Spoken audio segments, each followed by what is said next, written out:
할렐루야, 반갑습니다. 오늘 예배에 나오신 여러분을 진심으로 환영하고 축복합니다. 자, 이제 여름이 시작됐음을 체감해요. 어제부터 오늘까지 유난히 덥네요. 어제까지 그래도 그저께까지도 교회가 그래도 괜찮았거든요. 근데 슬슬 교회도 조금씩 더워짐을 느낍니다. 물론 이제 푸른 자연, 따뜻한 날씨, 해맑은 날씨가 있어서 좋지만 이제는 따뜻함을 넘어서 그 햇빛이 따가운 것 같아요. 또 습한 더운 여름, 습한 여름이 반갑기도 하면서 이제 반대이기도 한 것입니다. 여름이 온다는 것은 습함, 덥고 이런 것들이 이제 불쾌지수가 높아질 일들이 많아졌음을 말합니다. 그러니까 이 불쾌지수라는 게 가만히만 있어도 불쾌해요. 불쾌지수가 높으면. 그러니까 이 여름은 우리의 마음을 참 지키기 힘든 계절 중 하나라는 겁니다. 춥다고 막 짜증나진 않잖아요. 날씨가 좋다고 짜증나지 않습니다. 근데 덥고 습하면 가만히만 있어도 짜증이 납니다. 그래서 이제 본격적으로 장마가 오기 시작하면 더 심해질 겁니다. 그러니까 이제 불쾌지수가 한동안 높아질 일밖에 없어요. 그러니까 여러분, 제가 말씀드리는 것은 더운 여름 마음을 잘 지키시기 바랍니다. 성경에 적혀 있어요. 마음을 지키는 것이 중요하다. 우리 그리스도인들이 해야 될 것은 마음을 지키는 것이다. 우리의 말과 행동, 표정, 이 모든 선한 것들이 어디서 나오느냐? 마음을 지킬 때. 우리가 악한 마음을 품었을 때 선한 것이 나오지 않거든요. 근데 우리가 마음을 지킬 때 우리 안에서 우리가 하나님의 자녀로서 또 하나님의 나라의 시민으로서 우리의 마음을 지킬 때 우리 안에서부터 선한 것이 나온다는 것입니다. 그래서 우리가 하나님의 자녀된 우리가 마음을 지키기 원합니다. 불쾌지수는 똑같이 높을 거예요. 그러나 사람들처럼 똑같이 불쾌지수를 내뱉음으로 불쾌지수를 서로 더 높이는 것이 아니라 우리가 마음을 잘 지켜서 우리의 마음을 처음엔 지킬 것이고 타인의 마음을 지킬 수 있는 여러분이 되길 축복합니다. 제가 이제 최근에 지인을 만났어요. 오랜만에 진짜 만났습니다. 한 6개월 만에 만났던 것 같아요. 6개월이 한 8개월 정도 만에 만났습니다. 너무 반가웠습니다. 누구냐면 뭐 이름은 얘기하지 않겠지만 그 한때 같이 일을 했던 동료였어요. 만났습니다. 오랜만에 만나니까 얼마나 즐겁겠어요. 일했던 이야기도 하고 이런저런 이야기했습니다. 뭐 잘 지내고 있는지 어디서 일하고 있는지 오랜만에 안부를 물으며 즐겁게 이야기했어요. 저녁 맛있는 것도 먹고 분위기도 무르익으면서 서로 대화하는 아주 즐거운 시간이었습니다. 그렇게 이제 이야기를 나누는데 지인이 이제 이런저런 얘기를 하다가 이제 자신의 상황을 얘기하더라고요. 어떤 상황이었느냐? 이제 새로운 일터를 구해야 된대요. 일하던 직장 거기서 이제 현장에서 그만두고 새로운 곳을 가야 한다 이런 상황이었어요. 근데 저는 이제 그 얘기를 들었을 때 대수롭지 않았습니다. 왜냐하면 그 지인의 직업은 기술이 확실히 있던 사람이었고 그 기술이 있으니까 어딜 가나 대우받았어요. 그러니까 임금도 셉니다. 페이도 셉니다. 그러니까 어딜 가나 또 금방 구해질 거를 저는 알고 있었기 때문에 얼마든지 구하겠지 이런 대수롭지 않게 저는 여기는 마음이 있었어요. 걱정스럽지 않았습니다. 근데 제 지인이 이야기하기를 약간 그런 얘기를 하는데 걱정이 있더라고요. 근심이 있더라고요. 놀면 뭐해? 일해야 되는데 쉬면 뭐해? 물론 맞는 얘기인데 그래도 저보다는 좀 나은 사람이라 생각했는데 형편이 나을 거라 생각했는데 지인의 표정 속에는 근심과 걱정이 있었어요. 이제 그제서야 저도 이게 걱정스러운 일이구나 같이 걱정이 되었습니다.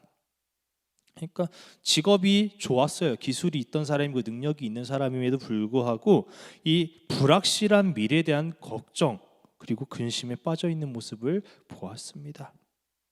근데 부모님 세대 얘기를 들어보니까 물론 저희 부모님 말고 또 다른 부모님도 그런지는 모르겠습니다. 근데 어머니 아버지 얘기를 들으니까 나중에 커서 무엇을 할지 크게 걱정하지 않으셨대요. 부모님 세대는 그냥 뭐 대학교 가고 졸업하면 취직하고 이렇게 물론 지금 이제 걱정하는 시대가 되었지만 부모님이 저 나이 때는 그러지 않으셨대요. 때 되면 결혼하고 또 때 되면 취직하고 이렇게 생각하셨습니다. 근데 요즘은 이제 다 모두가 불안해진 시대가 되었어요. 능력이 있어도 불안정하고 사람들은 미래에 대해 끊임없이 두려워하는 것입니다. 그러니까 생각해 보니까 이게 제 지인뿐만이 아니라 저도 그럴 때가 있더라고요. 물론 하나님을 믿음으로 하나님에 대한 신뢰, 하나님의 일하심을 경험하는 저로서는 그래도 덜 하지만 저 또한도 미래에 대한 이 불확실한 부분에 대해서 조금씩은 있다는 것입니다. 근데 세상이 이제 악해진다라는 말을 하는데 이 세상이 악해지는 게 도저히 무엇일까 생각을 했더니 범죄자가 많아져서 세상이 악해진다는 것이 아닌 것 같아요. 범죄자는 1000년 전에도 있었고요, 지금도 있었어요. 잔인함은 천년 전에도 있었고 훨씬 그 전에도 범죄자는 있었어요. 그러니까 이제 범죄자가 많아진다, 범죄가 다양해진다 해서 악해진다 이런 것보다 세상이 악해진다는 것이 무엇일까 생각해 보니 이 불안정한 것, 우리가 더욱더 불신하고 근심 걱정이 많아지는 것, 이것이 저는 세상이 악해진다라는 의미라고 여러분께 말씀드립니다. 그러니까 요즘 세상이 어떤 시대냐면 약속을 해도 이제 믿지 못해요. 옛날에는 약속을 안 해주니까 믿지 못했는데 이제 약속을 해도 서로 믿지 못하는 세상이 돼버렸어요. 사람의 말이 온전치 않고 이제 신뢰가 없는 거예요. 말을 아무리 잘하면 잘할수록 더 의심이 가는 시대가 지금입니다. 그러니까 이제 계약서를 쓰죠.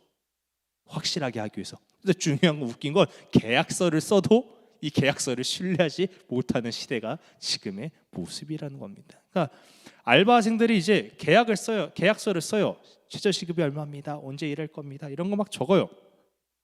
그런데 요즘 시대는 어떤 시대냐? 적어도 알바생들이 몇 날 며칠 몇 시간 일함, 20분씩 퇴근함, 20분 더 일함, 이런 것들을 다 꼼꼼히 체크한대요 요즘.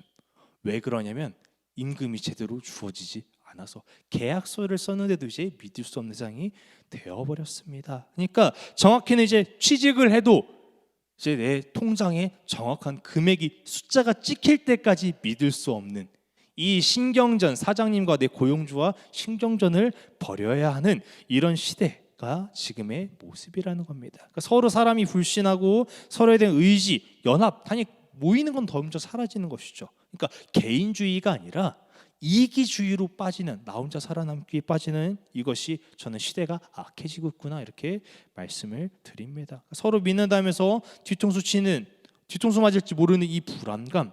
예전에는 가족밖에 믿을 것이 없다, 피는 물보다 진하다 했지만 요즘은 피가 진하지 않다고 하는, 가족도 믿을 게 없는 요즘 이런 부분들, 안타까운 현실이 지금의 현실이라는 겁니다.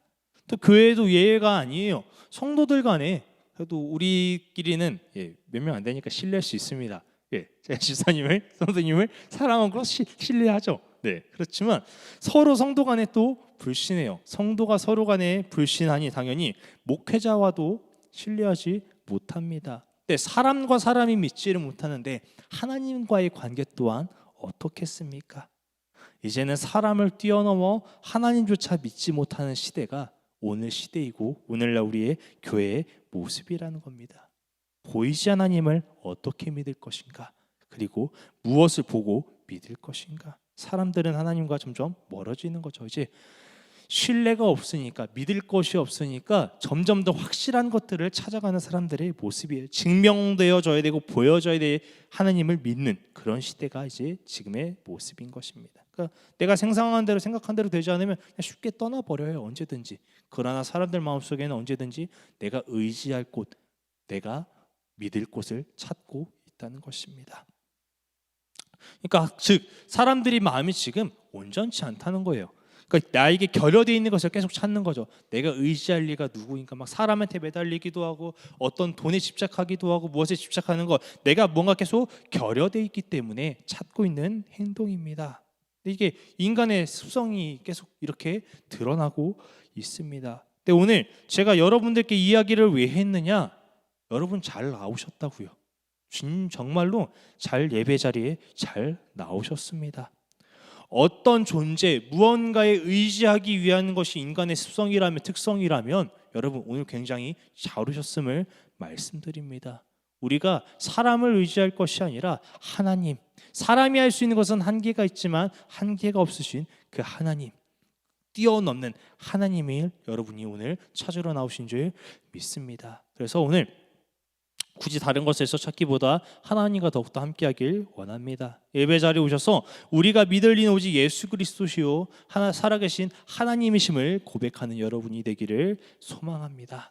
계속 제가 세상의 현실, 지금 사람의 연약함 이런 것들을 얘기했어요. 왜 얘기했냐면 오늘 우리가 읽은 말씀의 내용을 보니까 두려워 상심하고 있는 아브라함의 이야기가 나타납니다. 아브라함은 하나님의 은혜를 분명히 누렸어요. 바로 14장, 13장 그 앞에 두 장만 보더라도 엄청난 하나님의 은혜를 누렸습니다. 그럼에도 오늘 여기 1절 말씀에 보니까 휩쓸리고 있어요. 불안하고 있습니다.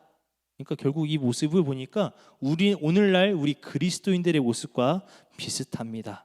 그럼에도 오늘 하나님 어떻게 하셨냐면 아브라함에게 믿음을 주셨고 또 아브라함을 잡아주셨습니다. 오늘 아브라함을 붙잡은 하나님이 오늘 여러분의 하나님이시며 여러분에게도 임하시는 줄 믿습니다. 그러니까 말씀을 통해서 우리 모두를 붙잡아 주신 하나님을 경험하시고 아브라함처럼 믿음이 자라나는 여러분이 되길 소망합니다. 우리 1절 2절 함께 읽도록 하겠습니다. 시작. 이후에 여호와의 말씀이 환상 중에 아브라함에게 임하여 이르시되 아브라함아 두려워하지 말라. 나는 내 방패시요 너의 지극히 큰 상급이니라. 아브라함이 이르되 주 여호와여 무엇을 내게 주시려 하나이까. 나는 자식이 없사오니 나의 상속자는 이 다메섹 사람 엘리에셀이니이다. 아멘. 말씀 보니까 아브라함이 두려워하고 있습니다. 그러니까 이 전장 14장을 보면 무슨 내용이 있느냐? 한낱 족장이었어요. 아브라함은 그래봤자 부족 하나를 이끌고 있는 족장인데 그 지역을 꽉 잡고 있는 나라들 강대국들의 연합을 아브라함이 싸워서 승리하였습니다. 아브라함의 힘이 아니라 하나님의 은혜로 싸워서 승리했어요. 그러니까 그러므로 아브라함은 그 지역 가나안 지역에서 굉장히 확실한 사람이 됐습니다. 인기 스타가 됐죠. 입지가 확실히 다져졌습니다. 세력이 확실해지니 명예도 재산도 그에게 문제될 것이 전혀 없습니다. 그럼에도 1절을 보니까 어떻게 합니까? 아브라함이 두려워하고 있었다. 아브라함에게는 여전히 근심과 걱정이 있었습니다. 무슨 걱정이 있느냐? 2절을 보면 나옵니다. 바로 자신의 뒤를 이을 아들이 없었던 것입니다. 그러니까 그 가나안 땅에서 그 지역에서 엄청난 세력, 강한 세력, 많은 재산을 갖고 있었지만 나이가 들어감에 따라 자신의 뒤를 맡길 자식이 없다. 그것에 대한 걱정이 있었던 것입니다. 여러분, 이 아브라함의 모습을 보니 사람의 연약함이 드러납니다. 우리가 봤을 때는 아브라함은 부러운 존재예요. 세력이 있습니다. 명예가 있습니다. 재산이 있습니다. 그럼에도 아브라함은 만족하지 못했습니다. 채워도 여전히 불안하고 평안을 누리지 못하는 이 아브라함의 모습이 오늘 보이는 것입니다. 분명 먹을 것이 없어서 애굽으로 먹을 것을 구하러 갈 때가 있었어요. 또 바로 말씀드렸던 그 전쟁, 이방인이 이길 수 없는 전쟁이었지만 그 전쟁을 이겼을 때가 있었다는 것입니다. 그러니까 이제 배고프지 않고 무언가를 지키기에 목숨을 걸지 않아도 되는 이 풍족한 이 상황에서도 아브라함은 근심과 걱정에 빠져 있습니다. 돈과 재물, 명예, 다른 사람 모든 것이 채워져 있어도 아브라함은 부족한 거예요. 많은 것이 있어도 결국 하나가 부족할 때 불행해지는 모습이 오늘 사람의 모습이라는 것입니다. 자, 여러분, 제가 말씀드린 건 여러분 내게 없는 것보다 내가 누리고 있는 것을 바라보며 감사할 수 있는 여러분이 되시길 축복합니다. 지금 제가 여러분 마인드 컨트롤 하십시오가 아니에요. 자, 다시 한번 좀 더 깊게 들어가 보겠습니다. 하나님을 믿는 것, 하나님 안에 참 평안을 누리는 것은 무엇이냐? 단순히 내가 감사한 이거라도 감사해야지, 이거라도 찾아야지 이렇게 해서 감사하고 평안을 참 누리는 것이 아니라 하나님께서 주신 것을 깨닫고 그것을 누릴 때 될 수 있다는 거예요. 그러니까 예를 하나 들어보겠습니다. 맛있는 음식을 두고도 맛있게 먹지 못하는 사람이 있습니다. 어떤 사람이 있느냐? 그러니까 예를 들어서 비싼 레스토랑을 갔어요. 앞에 스테이크가 있습니다. 근데 이 불평불만 있는 사람들은 어떤 얘기를 하냐? 야, 이게 한우냐? 이거 수입산 아니야? 이렇게 이야기하는 사람이 있어요. 만약에 아웃백을 갔다고 합시다. 아웃백 얼마나 맛있는 스테이크 집입니까? 그러니까 거기서 한우를 구웠던 수입산을 구웠던 그 스테이크는 굉장히 맛있어요. 아웃백에서 보증하는 거니까. 그럼에도 그 앞에 가서 이게 수입산이니 한우니 또 이러니 저떠느니 따지는 사람들이 있다는 것입니다. 근데 내가 여기서 이렇게 따지고 저렇게 따지고 어떻게 본다고 해서 이 스테이크의 맛이 바뀔까요? 아니요, 바뀌지 않습니다. 스테이크는 맛은 그대로예요. 그러나 한 가지 바뀌는 것이 있어요. 내 마음이 어떻냐는 겁니다. 내가 생각하는 것이 어떻느냐. 그러니까 내 입속의 스테이크의 맛은 바뀌어요. 내 앞에 놓여있는 그릇에 있는 스테이크는 똑같지만 내 입에 들어갔을 때 내 마음가짐, 내가 생각하기에 나름의 맛이 바뀐다는 겁니다. 그러니까 하나님의 은혜는 여전합니다. 넘칩니다. 너무 좋습니다. 그러나 우리의 마음이 감사로 받아들이지 못한다면 그 은혜는 은혜가 아닌 것입니다. 여러분, 하나님의 은혜를 은혜로 누릴 수 있기를 축복합니다. 또 아브라함의 모습을 보니까 은혜를 은혜로 누리지 못했어요. 재산 주셨고 재물 주셨고 명예 주셨고 사람을 붙여주셨는데도 아브라함이 은혜를 누리지 못하고 걱정 근심하는 것은 무엇이냐? 하나님을 불신하였기 때문입니다. 이것을 주신 이가 누구신가를 잊어버렸고 그것에 대한 감사를 잃어버렸기 때문입니다. 여러분, 그리스도인들의 이제 안타까운 신앙 중 하나는 무엇이느냐? 좋을 때는 하나님 찬양해요. 하나님 너무 감사합니다. 역시 하나님 은혜입니다. 하나님 짱까지 했다가 갑자기 안 되면 어떻게 해요? 하나님 왜 안 돼요? 하나님 복 주신다면서요. 하나님 탓을 하기 시작합니다. 여러분, 근데 하나님은 여러분이 잘못되게 하시는 분도 아니고 잘못되도록 만드시는, 인도하시는 분도 아니라는 사실입니다. 그러나 우리 그리스도인들이 실수하는 것, 안타까운 모습들 중에 무엇이냐? 자신의 불행이 하나님의 탓인 것처럼 원망하는 사람이 있다는 것입니다. 아브라함이 이제 탓할 거예요. 3절 함께 읽도록 하겠습니다. 시작. 아브라함이 또 이르되 주께서 내게 씨를 주지 아니하셨으니 내 집에서 길린 자가 내 상속자가 될 것이니라. 그러니까 아브라함이 얘기해요. 주께서 내게 씨를 주지 않으셨으니 하나님이 나에게 자식을 안 주시니까 내가 지금 근심 걱정하고 있는 거 아닙니까? 하나님이 자식 안 주셔서 내 이 재산, 내 명예 모든 것들을 물려줄 수가 없습니다. 내 자녀가 아니라 다른 이에게 주게 생겼습니다. 지금 이렇게 아브라함이 하나님을 탓하고 있는 것입니다. 여러분 어떻게 생각하십니까? 이 아브라함의 발언에 대해서? 일단 잘못된 건 아시겠죠? 근데 때로는 우리의 모습이 아니었을까요? 하나님께 주신 것을 많음에도 또 내가 생각한 것이 채워지지 않자 이 부족함이 되자 하나님을 탓하고 원망하던 모습이 우리의 모습 아니었습니까? 하나님께서 물론 얘기하셨어요.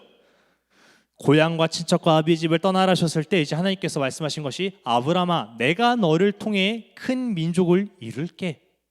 내가 너의 자손이 많게 할 거야 말씀하셨습니다. 그러니까 지금 아브라함은 하나님 그때 그러기로 하셨잖아요.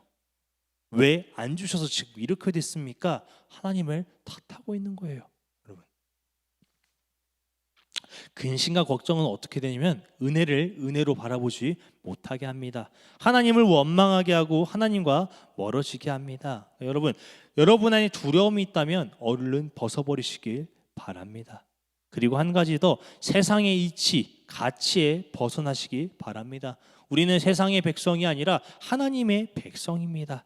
하나님의 말씀을 가지고 하나님의 자녀로서 살아가야 하는 것입니다. 이제 내가 늙어가는데 내 나이가 점점 차오르는데 내게 자식이 없구나. 이 재산들, 이 명예들 어떻게 할꼬? 이런 아브라함의 생각은 즉 하나님의 나라의 백성의 생각이 아니라는 것입니다. 하나님의 나라에 소망을 둔 자는 돈에 매이지 않습니다. 돈 중요하죠. 그러나 돈이 주인이 되지 않는다는 겁니다. 주신 이도 하나님이시오. 내 물질, 내 모든 것 주신 이도 하나님이시오.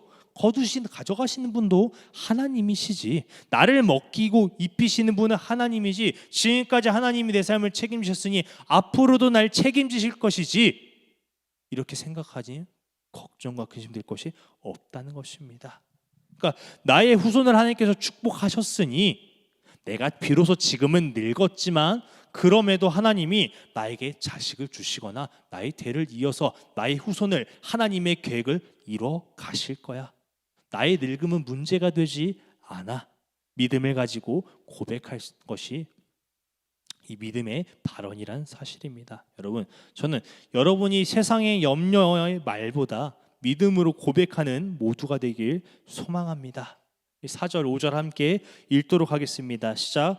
여호와의 말씀이 그에게 임하여 이르시되 그 사람이 내 상속자가 아니라 내 몸에서 날 자가 내 상속자가 되리라 하시고 그를 이끌고 밖으로 나가 이르시되 하늘을 우러러 무뼈를 셀 수 있나 보라. 또 그에게 이르시되 내 자손이 이와 같으리라.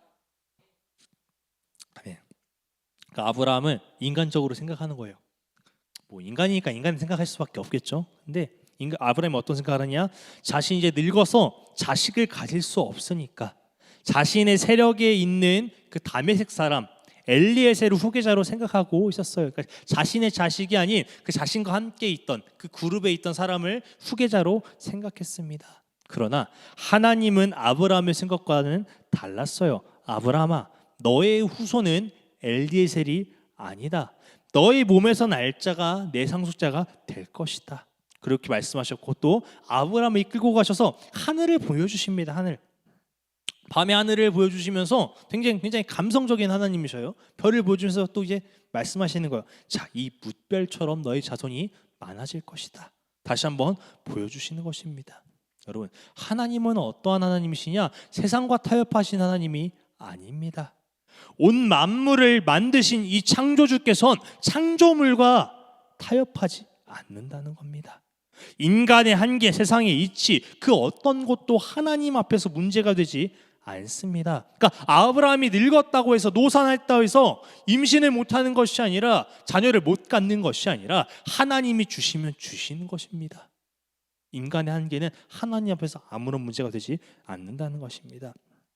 근심과 걱정이 오거든 도저히 답이 생각나지 않거든 하나님 앞에 우리가 기도하시길 바랍니다. 방법은 하나님이 아셔요. 이끌 방법도 하나님께서 알려주실 것이고 인도하시는 것도 하나님께서 인도하시며 일하실 것입니다. 우리는 그저 하나님의 은혜를 구하고 누리면 되는 것입니다. 우리 6절 마지막으로 읽어보도록 하겠습니다. 시작. 아브라함이 여호와를 믿으니 여호와께서 이를 그의 의로 여기시고. 하나님의 말씀을 들은 아브라함은 이제 근심과 걱정이 사라졌어요. 이제 두렵지 않은 것입니다. 그에게는 믿음이 생겼습니다. 여러분, 믿음은 들음으로 생깁니다. 우리가 어떤 행위를 해서 무엇을 해서가 아니라 그냥 들음으로 생기는 것이 믿음이라는 것입니다. 처음에 교회 가면 참 재미가 없어요. 저도 그 어렸을 때 부모님 손잡고 교회 가는 것이 보다는 물론 이제 형 누나들이 노는 게 더 재밌었죠. 예, 말씀 시간에 참 들리지 않더라고요. 근데 이게 말씀을 듣다가 보니까 시간이 흐르고 보니까 어느 순간 제 믿음이 자라 있더라고요. 그렇다고 뭐 제가 말씀 공부를 열심히 했겠습니까? 그날 목사님이 하시는 설교를 열심히 적어서 뭐 대세이면서 뭐 제가 학교 공부하듯이 공부했겠습니까? 그냥 듣고 한 주 지나간 거예요. 또 한 달이 지났고 1년이 지났고 10년이 지났어요. 20년이 지났어요. 근데 듣다 보니 믿음이 자라났습니다. 여러분, 우리가 예배를 지켜야 하는 이유, 말씀을 들어야 하는 이유가 바로 이것입니다. 아브라함이 자, 믿자, 하나님을 믿자, 하나님을 신뢰하자 막 이렇게 외치고 구호를 외치면서 막 힘썼기 때문에 믿음이 자라났고 축복받은 것이 아니라 하나님이 먼저 다가오셨고 우리에게 주신 하나님께서 말씀, 그 말씀을 인해 아브라함의 믿음이 자라난 것입니다. 그러니까 우리의 신앙이 흔들릴 때 세상의 가치, 세상의 시선, 세상의 법칙으로 인해서 근심과 걱정이 우리에게 다가왔을 때 어떻게 하느냐? 말씀 앞에 서시길 바랍니다. 우리 신앙인, 우리 그리스도인들이 해야 할 것은 걱정하고 근심하고 염려하면서 하나님과 멀어지고 불구덩이로, 그러니까 근심 걱정 구덩이로 나의 인생을 지옥으로 내가 들이미는 것이 아니라 그곳에서 건져내는 겁니다. 어떻게 해요?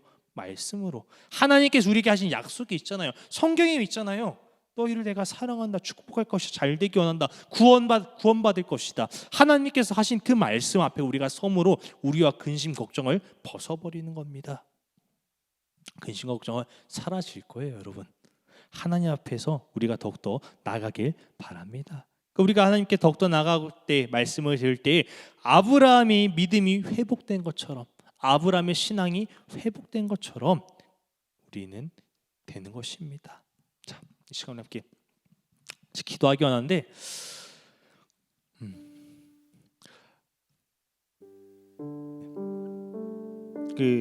엄청난 하나님의 은혜를 경험한 아브라함도 결국 세상 앞에 무너졌습니다. 근심과 걱정에 빠졌어요. 이 모습을 통해 우리가 알 수 있는 것은 우리가 지금까지 하나님의 은혜를 입었지만 그럼에도 아브라함처럼 무너질 일들이 앞으로 많이 생길 거라는 것입니다. 세상에는 소망이 없습니다. 소망 없는 세상을 보니 근심 걱정이 생길 수밖에 없습니다. 그러나 하나님의 자녀된 우리는 하나님을 바라보아야 하는 줄 믿습니다. 물론 하나님의 자녀인 우리에게도 근심과 걱정은 생길 것이에요. 그러나 그것은 우리가 세상을 바라보았을 때의 문제입니다. 그러니 이제 우리가 하나님을 바라보길 원합니다. 아브라함의 신앙이 회복되었고 믿음이 자라났던 것은 하나님의 말씀을 들었을 때입니다. 로마서 10장 17절 말씀을 보니 믿음은 들음에서 나며 들음은 그리스도의 말씀으로 말미암았느니라. 아멘. 근심과 걱정이 여러분을 애워쌀 때 예배를 회복하고 말씀 앞에 서시길 바랍니다. 방법, 해결은 하나님이 보여주고 이끌어 가시는 것입니다. 우리가 해야 할 것은 예배이고 말씀 앞에 서는 것입니다. 이 시간 우리가 함께 기도할 것은 하나님, 우리가 근심 걱정이 생겼을 때 하나님과 멀어지는 것이 아니라 하나님과 가까워지게 하여 주시옵소서. 말씀을 들음으로 우리 안에 걱정, 문제 모든 것들 떠나가게 하시고 하나님의 은혜로 말미암아 우리가 승리하며 나아가게 하여 주시옵소서. 하나님 안에 늘 거하게 하여 주시옵소서. 이 시간 함께 기도하시면서 나가겠습니다. 사랑의 하나님,